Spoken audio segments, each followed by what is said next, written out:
والصلاة والسلام على أشرف الأنبياء والمرسلين وعلى آله وأصحابه أجمعين. أما بعد،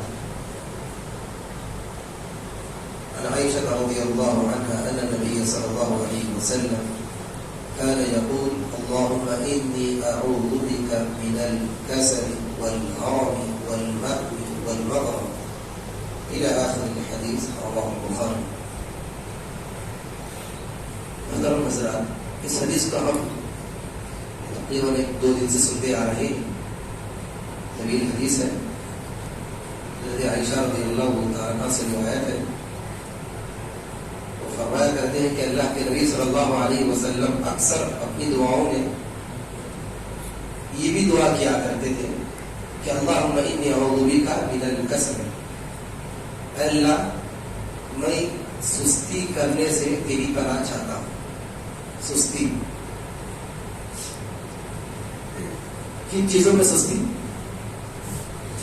اللہ کی عبادت کرنے میں، اللہ کی بندگی کو بجا لانے میں، اسلام پہ چلنے میں، دین پر عمل کرنے میں، بہت ساری چیزوں میں، بہت سارے اعمال میں سستی ہو سکتی ہے. تو عبادتوں میں جو سب سے افضل ترین عبادت ہے وہ نماز ہے. آج ہم مسلمان نمازوں میں کتنی سستی کرتا ہے یہ ہم خود جانتے ہیں، اور یہ بات مشہور بھی ہے. خود ہم مسلمان کہتے ہیں کہ قوموں میں بہت ساری قوم سستی اگر جس قوم میں پائی جاتی ہے تو وہ ہم مسلمانوں میں بڑی سستوں قوم ہے. اللہ کی عبادت میں، نمازوں کے سلسلے میں، عبادتوں میں آج ہم مسلمان بہت لاپرواہی برت رہے ہیں، سستی برت رہے ہیں. میں نے کل کے درس میں بھی ذکر کیا تھا نمازوں کے سلسلے میں.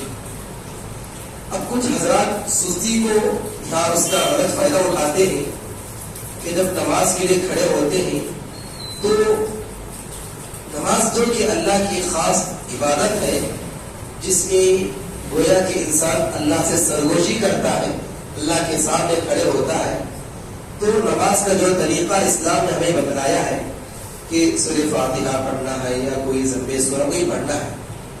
لیکن ہم مسلمان اتنی سستی کرتے ہیں کہ نماز میں نہ سورہ فاتحہ پڑھتے ہیں نہ کوئی ضمِ سورہ پڑھتے ہیں، نہیں پڑھتے. ہمارے ہونٹ اللہ کے سامنے کھڑے نہیں ہوتے. میں نے بہت سارے لوگوں کو دیکھا ہے نماز پڑھتے ہوئے، جب وہ تشہد میں بیٹھتے ہیں ان کے ہونٹ ہلتے ہی نہیں، ہلتے ہی نہیں. کیا دل میں پڑھ لیتے ہیں؟ یہ دل میں پڑھنا، اپنے ہونٹوں کو نہ ہلانا، ہونٹوں کو نہ ہلانا بھی بڑی سستی ہے. اللہ کی عبادت کر رہے ہیں، نماز پڑھ رہے آپ، اور نماز آپ کی اس وقت قبول ہوگی جب آپ نماز کے طریقے سے پڑھیں گے. جیسے نماز پڑھنے کا طریقہ ہے ویسا پڑھیں گے تبھی آپ کی نماز قبول ہوگی. آپ دل میں پڑھ لیں گے تو نماز قبول ہو جائے گی. آپ سورہ فاتحہ دل میں پڑھ لیں گے، کوئی ضمِ سورہ دل میں پڑھ لیں گے، یا جو ہے نا تشہد میں جو دعائیں پڑھنے کے ہیں اگر اس کو دل میں پڑھ لیں گے تو نماز ہو جائے گی؟ نہیں ہوگی. میں نے بہت سارے لوگوں کو دیکھا ہے کہ ان کے ہونٹ ہلتے نہیں. اگر اس کے بالمقابل دیکھیں گے، جب ہم کسی مجلس میں بیٹھتے ہیں، دنیا کی مجلس، کاروبار بزنس کی مجلس، گپ شپ کی مجلس بیٹھتے ہیں تو وہاں ہونٹ ہلتے ہیں، ہونٹ کے ساتھ اس کا جسم بھی ہلتا ہے، ان کا پیٹ بھی ہل جاتا ہے. اتنے زور و شور کے ساتھ باتیں کرتے ہیں. وہاں گھنٹے گھنٹے باتیں کرنے کے لیے ہمارے پاس وقت ہے، طاقت ہے، کوئی سستی نہیں. وہاں کوئی سستی نظر نہیں آتی بات چیت کرنے کی. جب سستی کی باری آتی ہے تو اللہ کی عبادت میں، نماز پڑھنے میں، ذکر و اذکار کو اپنی زبان سے ادا کرنے میں، یہ ہم مسلمان بہت پیچھے ہیں. تو یہ ایسی سستی ہمیں اللہ سے پناہ مانگنا چاہیے کہ اللہ ہمیں سستی کرنے سے اللہ تیری پناہ چاہتے ہیں. خاص کر نمازوں کے سلسلے میں آج مسلمان بہت سستی کرتے ہیں. مسجدیں تو ہم بڑی شاندار بنا دی لیکن پڑھنے والے مصلی کوئی نہیں ہے. بس گنے چنے لوگ ہیں. تو پھر مسجدیں بنا کر فائدہ کیا ہے؟ مسجد بنانے کا مقصد کیا ہے؟ نماز پڑھنے کے لیے مصلی حضرات آ رہا ہے. تو مسجدیں آباد کیسے ہوں گی بھائی؟ صرف جمعہ کو جمعہ نماز پڑھنے سے آزاد ہو جائے گی؟ نہیں ہوگی. آپ کو دن میں 5 ٹائم کی نماز ادا کرنا پڑے گا, تب جا کر یہ مسجدیں انشاءاللہ آباد ہو سکتی ہیں. تو نمازوں کے سلسلے میں خاص کر آج ہم مسلمان بہت پیچھے ہیں, لاپرواہی برت رہے ہیں. گویا کہ نمازوں کے سلسلے میں سستی کرنا منافقوں کی علامت ہے. گویا کہ ہمارے اندر منافقت ہے, ہم منافقین کی صفات کو اپنا رہے ہیں. کیوں بھائی؟ منافقین جب وہ نماز کے لیے کھڑے ہوتے ہیں تو وہ بھی سستی کرتے, لاپرواہی برتتے. دلیل کیا ہے؟ اللہ نے کہا کہ ان المنافقین یخادعون اللہ وهو خادعهم واذا قاموا الى الصلاة قاموا كسالى. جب منافقین نماز کے لیے کھڑے ہوتے ہیں تو بڑی سستی کے ساتھ, لاپرواہی کے ساتھ, بیزاری کے ساتھ, نہ چاہتے بھی نماز پڑھتے.